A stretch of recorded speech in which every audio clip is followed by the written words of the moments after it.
దివ్యవాణి TV క్రీస్తు సందేశమునకు మరొకమారు స్వాగతం.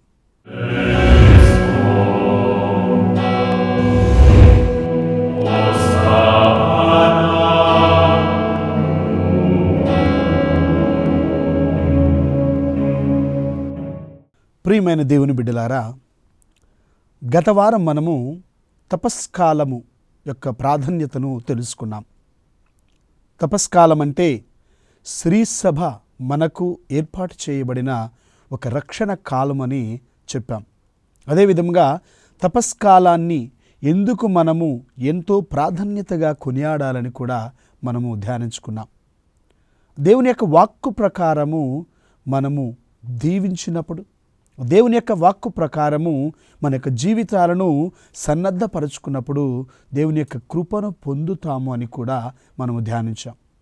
So ఈ వారము ప్రత్యేకంగా ఇక తపస్కాలపు మూల స్తంభాలుగా పిలువబడుచున్న 3 ముఖ్యమైన అంశాల గురించి ఒక్కొక్క అంశముగా పరిగణించుకుందాం. తపస్కాలపు మూల స్తంభాలు, ద పిల్లర్స్ ఆఫ్ లెంట్. ఏమిటి ఈ యొక్క తపస్కాలపు మూల స్తంభాలు అంటే, ఇదిగో ప్రార్థన, ఉపవాసము, దాన ధర్మాలు. అనాదిగా తల్లి శ్రీసభ మనకు బోధిస్తూ ఉంది.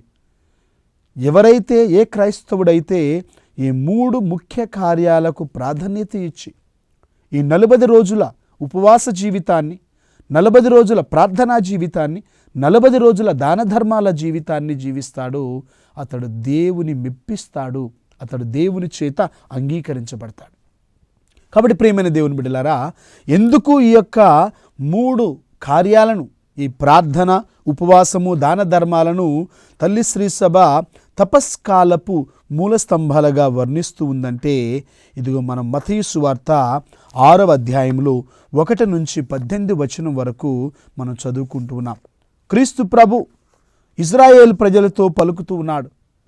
ఆ యొక్క తనను అనుసరిస్తున్న వారితో బోధిస్తూ, ఇదిగో మీ యొక్క జీవితాలలో ఈ 3 గుణాలకు లేదా 3 లక్షణాలకు ప్రాధాన్యత ఇచ్చి జీవించినప్పుడు మీరు దేవుని సంతోషపరుస్తాడు అని ప్రభు సెలవిస్తున్నాడు. ఆ మాటలను మనం పరిశీలించినట్లయితే, ఇదిగో మొట్టమొదటిగా ప్రభువు దాన విధానమును మనకు చెబుతున్నాడు. ఇదిగో మీరు ఎలాంటి దానాన్ని చేయాలి, ఏ విధంగా మీరు దాన ధర్మాలు చేయాలి, ఆ దాన ధర్మాలు చేయటం ద్వారా మీరు దేవుని ఏ విధంగా మెప్పించగలరు అని దేవుని యొక్క వాక్కు మనతో సెలవిస్తుంది. తర్వాత రెండో విషయాన్ని మనం చూసినట్లయితే, ఆ యొక్క ఉపవాస విధానాన్ని ప్రభు సెలవిస్తూ ఉన్నాడు. 16వ వచనము ద్వారా ప్రభు సెలవిస్తూ ఉన్నాడు, ఇదిగో మీరు ఉపవాసము చేయనప్పుడు కపట వేషధారుల వలె విచారవదనములతో ఉండకూడదు అంటూ ఉన్నాడు. అదేవిధంగా ప్రార్థన గురించి సెలవిస్తూ యేసుప్రభు సెలవిస్తున్నాడు, కపట ప్రవక్తల వలె, కపట భక్తుల వలె మీరు ప్రార్థన చేయవలదు. అందుకే తల్లి శ్రీసభ ఈ 3 అంశాలకు ఎంతో ప్రాధాన్యతను దయచేస్తూ ఉంది. ఈ 3 అంశాలను మనము ఒక్కొక్క అంశముగా ఈనాటి వాక్య పరిచర్య ద్వారా ఈ రక్షణ సందేశములో మనం తెలుసుకుందాం. మొట్టమొదటిగా ఇదిగో 6వ అధ్యాయము 1వ వచనములు మనం చదువుతూ ఉన్నాము. దాన విధానము. మనుష్యుల కంట పడుటకై వారి ఎదుట మీ భక్తి కార్యములు చేయకుండా జాగ్రత్త పడుడు, లేని ఎడల పరలోకమందలి మీ తండ్రి నుండి మీరు ఎట్టి బహుమానమును పొందలేరు అంటూ ఉన్నాడు. ఈ యొక్క దాన గుణం నుంచి ఒక మాట చెప్పాలంటే, యూదా కుటుంబాలలో ఎంతో ప్రాధాన్యత కలిగిన ఒక గుణం ఈ యొక్క దాన ధర్మాలు చేయటం.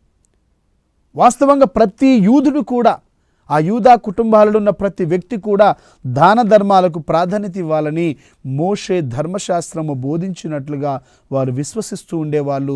దానిని ఇప్పటికీ కూడా వారు ఆచరిస్తూ ఉన్నారు, అంగీకరిస్తూ ఉన్నారు. మరి క్రైస్తవులమైన మన జీవితంలో కూడా తల్లి శ్రీసభ ఇలాంటి దాన ధర్మాలకు ప్రాధాన్యత ఇస్తూ ఉంది. ఆ దాన ధర్మాలు ఎందుకంటే నీవు ఎదుటి వారిని అంగీకరిస్తూ ఉన్నావు. దేవుడు ఆనాడు 10 ఆజ్ఞలను ఇస్తూ ఉన్నాడు.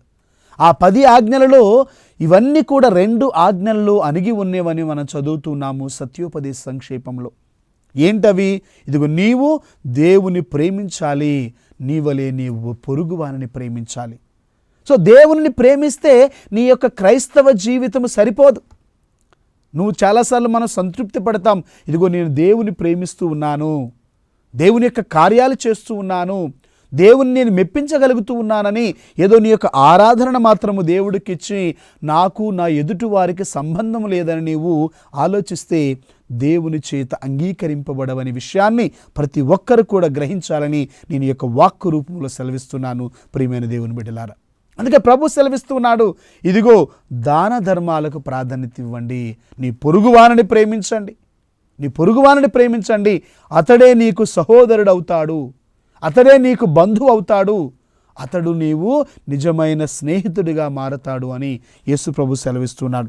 కాబట్టి ఈ యొక్క దాన ధర్మాలను యేసు ప్రభు ఏ విధంగా చేయాలని సెలవిస్తూ ఉన్నాడు?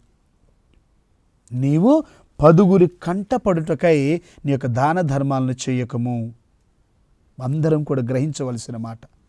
ఈ రోజుల యొక్క సమాజాన్ని మనం పరిశీలించినట్లయితే చిన్న సహాయాన్ని చేస్తూ నలుగురికి తెలిపే విధంగా ఒక గొప్ప ప్రచారాన్ని చేస్తూ ఉంటారు చాలామంది.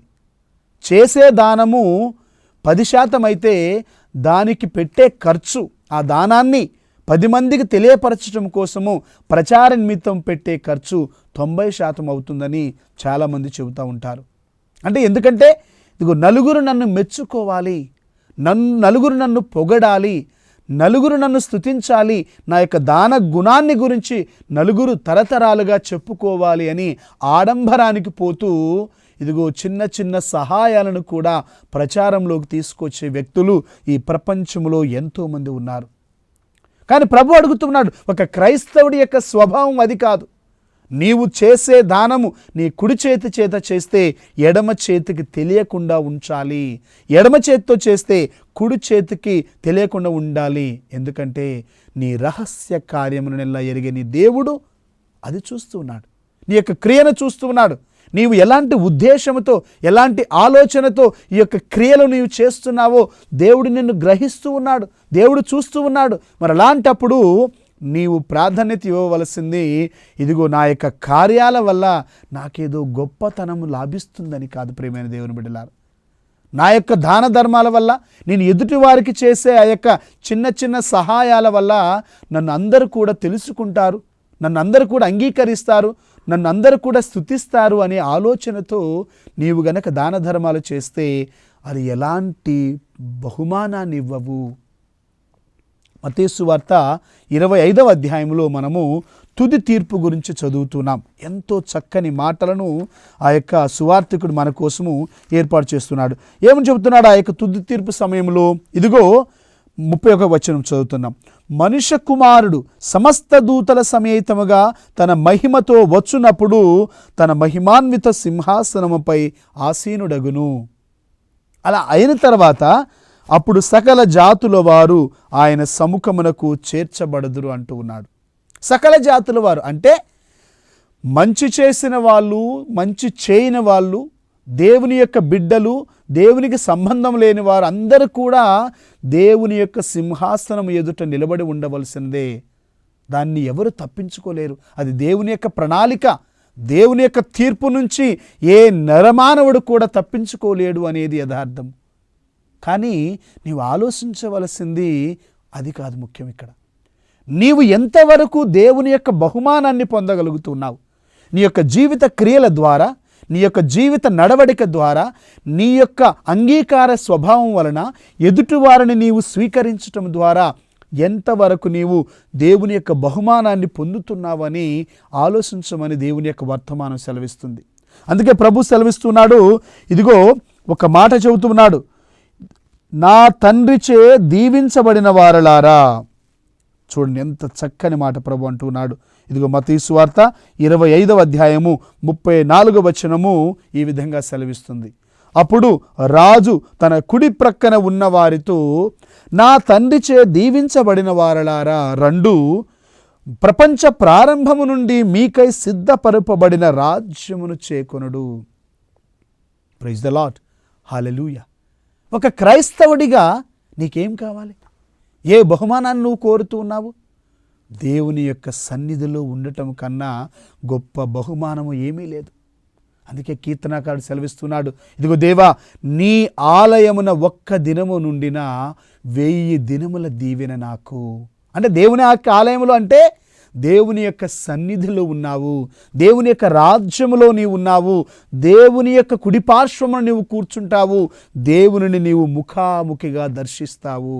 ప్రైజ్ ద లార్డ్, హల్లెలూయా. కాబట్టి ప్రియమైన దేవుని బిడ్డలారా, ఎవరైతే ఈ లోకములో రహస్య దాన ధర్మాలకు ప్రాధాన్యత ఇస్తారో, ఎవరైతే ఈ లోకములో ఇదిగో నా వలె నా సహోదరుడు కూడా సంతృప్తి పరచబడాలని అనుకుంటాడో, అతడు దేవుని చేత ఆశీర్వదించబడతాడు, దేవుని చేత అంగీకరించబడతారు, దేవుని యొక్క బహుమానాన్ని పొందుతాడు. కాబట్టి ఈ యొక్క దాన గుణాల గురించి ఇంకా మనము ధ్యానించటకు ముందుగా చిన్న విరామమును తీసుకొని ఈ యొక్క దేవుని యొక్క వర్తమానమును కొనసాగించుకుందాం.